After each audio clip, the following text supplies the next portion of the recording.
am Shankar. Come on.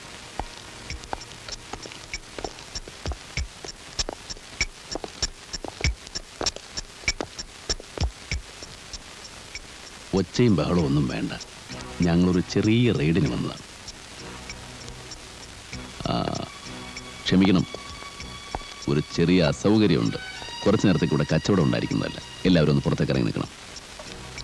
ഇവർ പോയി കഴിഞ്ഞാൽ ഉടനെ ഷട്ടർ ഇട്ടേക്കാൻ പറയും. Yes sir. ഒന്ന് പുറത്തിറങ്ങി വേഗം പ്ലീസ്. ആ ഷട്ടർ ഇട്. മിസ്റ്റർ തോമസ്, എവിടെയാണ് നിങ്ങളുടെ സ്റ്റോർ റൂം? അകത്താണ് സർ. വരും. റെയ്ഡ് കഴിയുന്നവരെ ഇവിടെ നിന്ന് ആരെങ്കിലും ഫോൺ ചെയ്യുകയോ പുറത്തുനിന്ന് വരുന്ന കോൾസ് അറ്റൻഡ് ചെയ്യുകയോ ചെയ്യരുത്. It's a warning. കമാ. എവിടെ stock register? Please verify the stock. സെയിൽസ്മാൻമാരോട് കൃത്യമായി തൂക്കി അളവ് ബോധ്യപ്പെടുത്തി കൊടുക്കാൻ പറയൂ.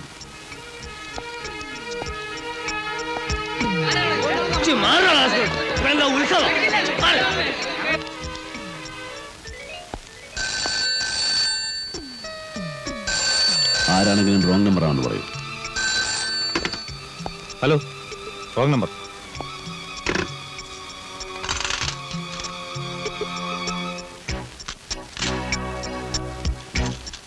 എടുത്തോ.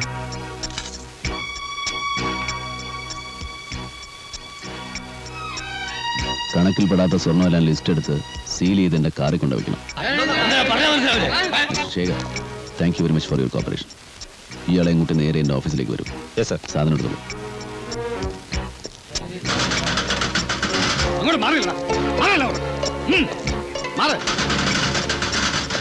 ഇയാളെ പുറകിലോട്ട് ഇരിക്കും. നിങ്ങൾ കയറി.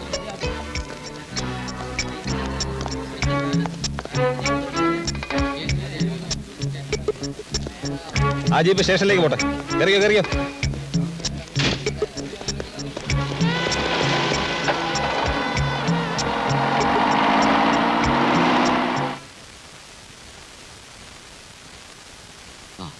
ഏതായാലും ഇവിടം വരെ എത്തിച്ചു.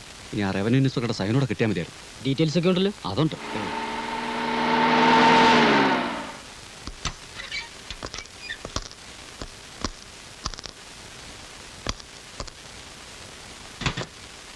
അതുണ്ടല്ലോ. എത്തിയിട്ടില്ല, ഇപ്പൊ വരും. സാറിരിക്കേ.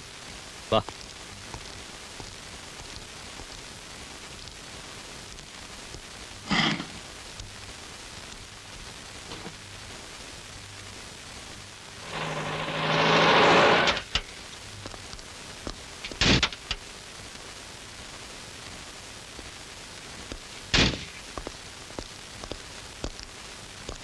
Yes, revenue intelligence officer mister Shankar.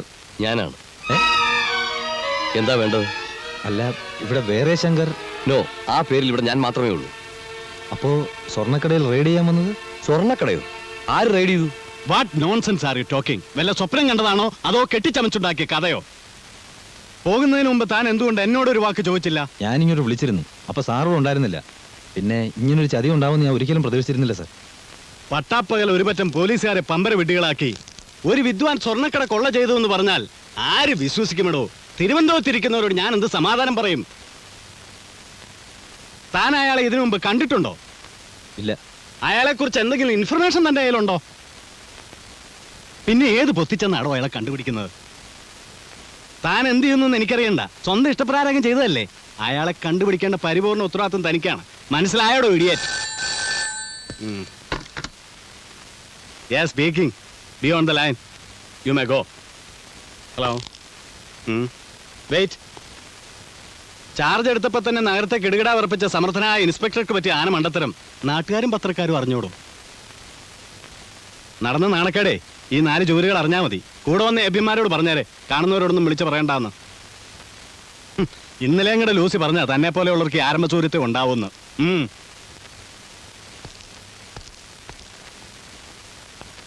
ഏതവനാടാ ഈ കടുവയെ പിടിച്ച് കിടുവ?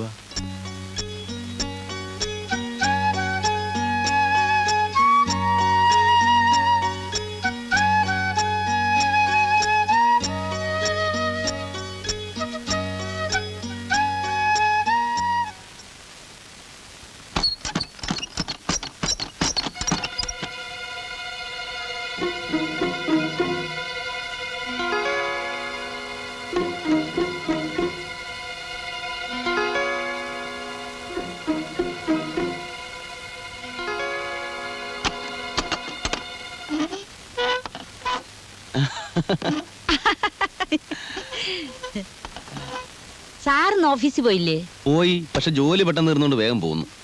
സാറ് ശരിക്കും പറഞ്ഞ ഭാഗ്യവാൻ തന്നെ. അത് സത്യ.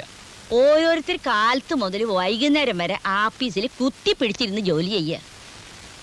സാറ് വരുന്നതും പോകുന്നതും ആരും അറിയുന്നില്ല. പഠിപ്പിന്റെ ഒരു ഗുണം തന്നെയല്ലേ? എന്റെ ജോലിക്ക് പഠിപ്പ് മാത്രം പോരാ ജാനകിയമ്മേ, ലേശം സാമർത്ഥ്യം വേണം, പിന്നെ നല്ല ധൈര്യം. എന്റെ മോ രാമകൃഷ്ണൻ നല്ല സാമർത്ഥ്യമുള്ളവനാ. ധൈര്യത്തിന്റെ കാര്യം പിന്നെ പറയാൻ വേണ്ട. ശവപ്പറമ്പിൽ പോയി കിടക്കാൻ പറഞ്ഞ അവൻ കിടന്നോളൂ. സാറിന്റെ കമ്പനിയിൽ ഒരു ജോലി വാങ്ങിക്കൊടുക്കുവോ? അതാണ് ബുദ്ധിമുട്ട്. എന്റെ കമ്പനി പുറത്തുനിന്ന് ആളെടുക്കൂല. അപ്പൊ സാറിന്റെ കമ്പനി സർക്കാരിന്റെ ആണോ അതോ സ്വന്താണോ? ചിലപ്പോ സർക്കാരിന്റെ, ചിലപ്പോ സ്വന്തം. നന്ന ചെലവിന് പിടി. ചിലപ്പോൾ ഞാൻ വൈകുന്നേരം വരും. ഓ, ചിലപ്പോ സർക്കാരിന്റെ, ചിലപ്പോ സ്വന്തം. എന്തുട്ട് കമ്പനി അത്?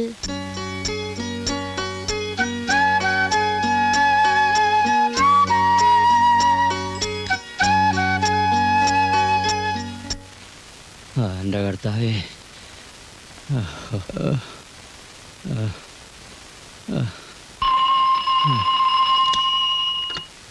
ഹലോ, അതെ. ആരായാലും എനിക്ക് തരണ്ട. നേരിട്ട് സംസാരിക്കണമെന്ന്. രഹസ്യം അത്ര. ഹലോ, ഞാനാണ് ശങ്കർ എന്ന പേരിൽ രാവിലെ റെയ്ഡിന് വന്നില്ലേ, റവന്യൂ ഇന്റലിജൻസ് ഓഫീസർ. എടാ ദ്രോഹി, നീ എത്ര ലക്ഷം രൂപയുടെ മുതലാടാ കൊണ്ടുപോയത്? നിന്നെ ഞാൻ പറയുന്നത് കേക്ക്. വെറുതെ ബഹളം വെച്ച് ബീപ്പ് കൂട്ടിയിട്ട് എന്താ കാര്യം? പോയ സ്വർണം പോയിക്കോട്ടെ എന്ന് കരുതി മിണ്ടാതിരിക്കുന്ന തോമസിന് നല്ലത്. അത് പള്ളി പറഞ്ഞാൽ മതിയടാ. നിന്നെ കണ്ടുപിടിച്ച് ജയിലിനകത്താക്കിയില്ലെങ്കിൽ എന്റെ പേര് തോമസ് എന്നല്ല. പേര് മാറ്റാൻ ഇപ്പൊ വലിയ ബുദ്ധിമുട്ടൊന്നുമില്ല. ഗസറ്റിൽ പരസ്യം ചെയ്താൽ മതി. അല്ലെങ്കിൽ തന്നെ ഈ തോമസ് എന്നുള്ള ഒരു പഴഞ്ചൻ പേരാ. പിന്നെ നഷ്ടപ്പെട്ടതിനെ കുറിച്ച് ഓർത്ത് ഇത്രയും ദുഃഖിക്കേണ്ട കാര്യമൊന്നുമില്ല. അധ്വാനിച്ച് സമ്പാദിച്ചൊന്നുമല്ലല്ലോ. 3 വർഷം മുമ്പ് ഒരു സ്വർണ്ണക്കടയിൽ സാധാരണ സെയിൽസ്മാൻ ആയിരുന്ന നിങ്ങൾ ഇന്ന് കോടീശ്വരനായത് എങ്ങനെയാണെന്ന് എനിക്കറിയാം. ആളുകളെ പറ്റിച്ചും സർക്കാരിനെ വഞ്ചിച്ചും ഉണ്ടാക്കിയതിന്റെ ഒരു അംശം വേറൊരു കള്ളം തട്ടിയെടുത്തു എന്ന് വിചാരിച്ചാൽ മതി. പരാതിയും കേസും ഒക്കെ ആയിട്ട് നീങ്ങാനാണ് ഭാവമെങ്കിൽ നിങ്ങൾ കുഴിച്ച കുഴി നിങ്ങൾ തന്നെ വീഴും.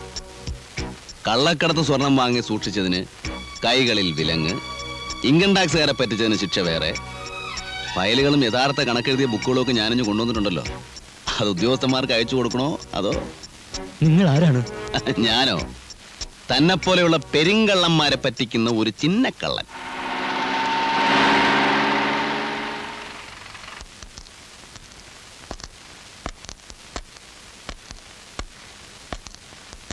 എന്റെ പൊന്നു സാറേ, പോയത് പോയി. ഇനി ഇതിന്റെ പിന്നാലെയുള്ള കേസും കൂട്ടും ഒന്നും വേണ്ട. എനിക്കൊരു പരാതിയുമില്ല. എന്താ ഇത്ര പെട്ടെന്ന് ഇങ്ങനെ തോന്നാൻ? ഒരു കാരണവുമില്ല സാർ. ഞാനൊരു സൂക്കേടുകാരനാണ്. എനിക്കിതൊന്നും താങ്ങാനുള്ള ശക്തിയില്ല. പോയതെനിക്കല്ലേ, പോട്ടെ.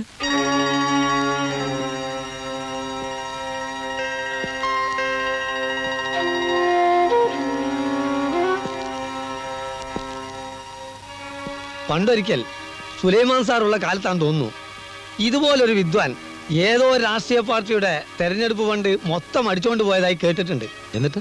പക്ഷെ അന്നത് കേസായില്ല. അതുകൊണ്ട് അന്വേഷണം ഉണ്ടായില്ല. അയാളെ പറ്റിയുള്ള വല്ല വിവരവും നമ്മുടെ റെക്കോർഡ്സിലുണ്ടോ? ഇല്ല സാർ. അതുപോലെ കസ്റ്റംസുകാരുടെ വേഷം ധരിച്ച് ഒരുത്തൻ കള്ളക്കടത്തുകാരെ പറ്റിച്ചതായും കേട്ടിട്ടുണ്ട്. പരാതിക്കാരില്ലാത്തതുകൊണ്ട് അതും കേസായില്ല. പരാതി ഇല്ലെങ്കിൽ ഇവിടെ അന്വേഷണം വേണ്ടല്ലോ.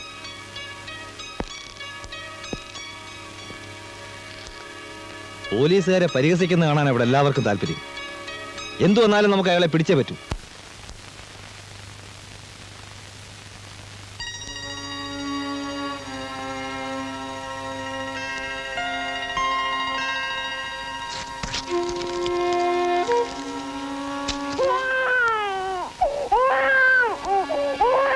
രമണി, ഇതിനെ നിർത്തോണ്ട് പോകുന്നുണ്ടോ?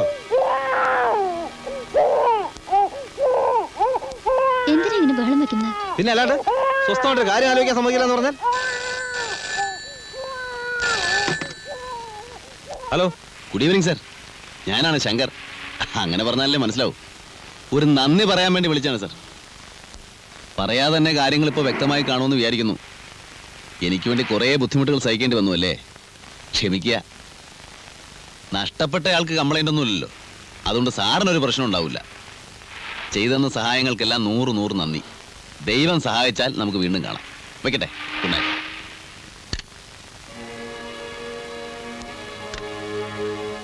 ആരാ വിളിച്ചത്? നീ ആ യൂണിഫോം എടുത്ത് വെച്ചേ.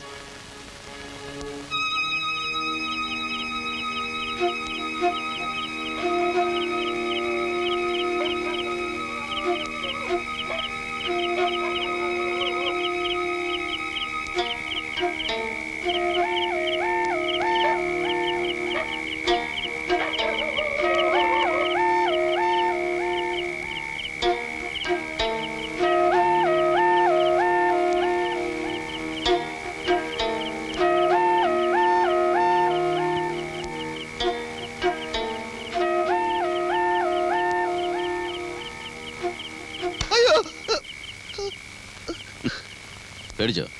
ഇങ്ങനെ പിന്നെ കൂടെ വന്ന് പിടിച്ചാൽ പേടിച്ചു പോകില്ലേ? അത്രയും പേടിയുള്ളവർ ഈ പണിക്ക് വരരുത്. നിങ്ങൾ സാധനം എടുക്കി. പോലീസുകാരെ കാണുമ്പോൾ മനുഷ്യന്റെ നെഞ്ചിടിക്കുക. ഈ കടൽപ്പാലത്തിനടിയിലും ഗുഹയിലും ശവപ്പറമ്പിലും അല്ലാതെ ഈ നാട്ടിൽ വേറെ സ്ഥലമില്ലേ? വേറെ സ്ഥലമുണ്ട്, പക്ഷെ ഈ ഇടപാടിന് പറ്റിയ സ്ഥലമില്ല. നിങ്ങളെ താമസം എവിടെയാ? അടുത്തതാണോ നമ്മൾ അവിടെ വരാം? തനിക്ക് പേടിയാണെങ്കിൽ തന്നെ ബാബുക്കാനോട് പറ വേറെ ആളെ അയക്കാൻ. അല്ലോ, ബാബുക്കാനോട് പറയാനാ? മൂപ്പരെ കാണുമ്പോൾ തന്നെ നമ്മളെ മുട്ടിടിക്കും. അപ്പൊ മൊത്തത്തിൽ താൻ പേടിക്കാൻ വേണ്ടി ജനിച്ച ആളാ ആയിരിക്കും. നിങ്ങളെ പേരെന്താ? എന്തിനാ ചോദിച്ചേ ഉള്ളൂ. പൊതിയിൽ സ്വർണ്ണായിരിക്കും അല്ലേ? അത് ബാബുക്കാനോട് ചോദിച്ചാൽ മതി. കഴിഞ്ഞ പ്രാവശ്യം ചോദിക്കണമെന്ന് വിചാരിച്ചതാ. നിങ്ങളെ നാടെവിടെയാ? ഇയാളെ വേഗം സ്ഥലം വിട്. ഊരും പേരും പറയൂല? അടുത്ത പ്രാവശ്യം കാണുമ്പോൾ പറഞ്ഞാൽ പോരെ? മതി, തിരക്കില്ല. ബാബുക്കാനോട് വല്ലതും പറയാനുണ്ടാ? ഇവിടെ എല്ലാവർക്കും സുഖം, അവിടെയും അങ്ങനെ തന്നെ എന്ന് കരുതുന്നു എന്ന് പറഞ്ഞേക്ക്.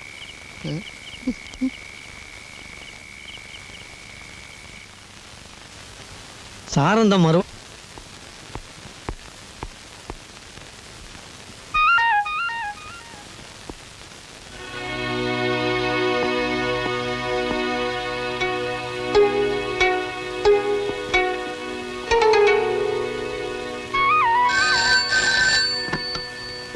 Hello, yes. എപ്പോ? Okay sir.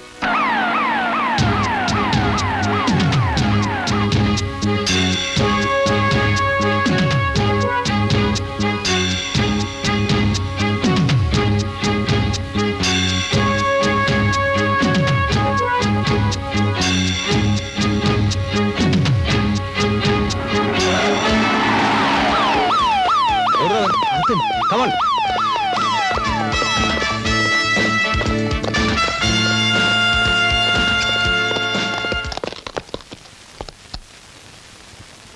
എവിടോ? ഇപ്പൊ ഇവിടെ ഉണ്ടായിരുന്നു. Follow me.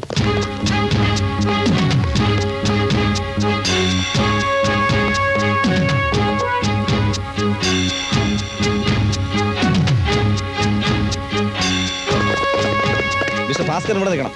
രണ്ടുപേരെ ഗേറ്റിന്റെ അടുത്ത് നിർത്തും. ഒറ്റയാളെയും പുറത്തു വിടരുത്. Come on. Go fast.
Please ഒച്ച ഉണ്ടാക്കരുത്.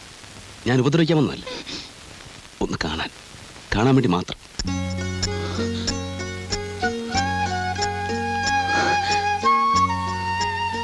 വിശ്വസിക്കാൻ പ്രയാസമാണെന്നറിയാം. മനസ്സിനെ നിയന്ത്രിക്കാൻ കഴിയാതെ വന്നപ്പോൾ ഇങ്ങനൊരു അഭിപ്രായം കാണിക്കേണ്ടി വന്നു. ക്ഷമിക്കാം. ഇവിടെ ഈ മുറിക്കകത്ത് നിങ്ങൾ എങ്ങനെ കയറി പോയി എന്ന് പറഞ്ഞാൽ മതിയല്ലോ.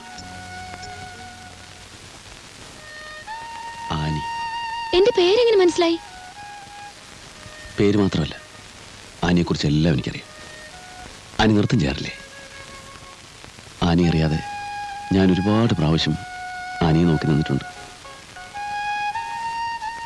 ലവ് അറ്റ് ഫസ്റ്റ് സൈറ്റ് എന്നൊക്കെ പറയാറില്ലേ? ആദ്യം കണ്ട നിമിഷം തന്നെ ആനിയുടെ രൂപം എൻ്റെ മനസ്സിൽ പതിഞ്ഞു. തുറന്നു പറയാൻ പേടിയായിരുന്നു. സത്യം പറഞ്ഞാൽ ആനിയെ സ്നേഹിക്കാനുള്ള അർഹത എനിക്കില്ല. ആനി ആകാശത്ത് തിളങ്ങി നിൽക്കുന്നൊരു വെള്ളി നക്ഷത്രമാണ്. ഞാനൊരു പുൽക്കൊടി. തെറ്റാണ് ഞാൻ ചെയ്തത്. മനോഹരിയായ ഒരു പെൺകുട്ടിയുടെ മുറിയിൽ അവൾ അറിയാതെ കയറി ചെല്ലുക പൊറുക്കാനാവാത്ത തെറ്റാണ്. ആനി എന്നെ ശിക്ഷിച്ചോളൂ. ബഹളം വെച്ച് വീട്ടുകാരെ ഉണർത്തി എന്നെ പിടിച്ച് പോലീസിൽ ഏൽപ്പിച്ചോളൂ. മനസ്സിലുള്ളത് തുറന്നു പറയാൻ കഴിഞ്ഞു എന്നുള്ള മനസ്സമാധാനത്തോടെ ഏത് ശിക്ഷയും ഞാൻ ഏറ്റുവാങ്ങാം.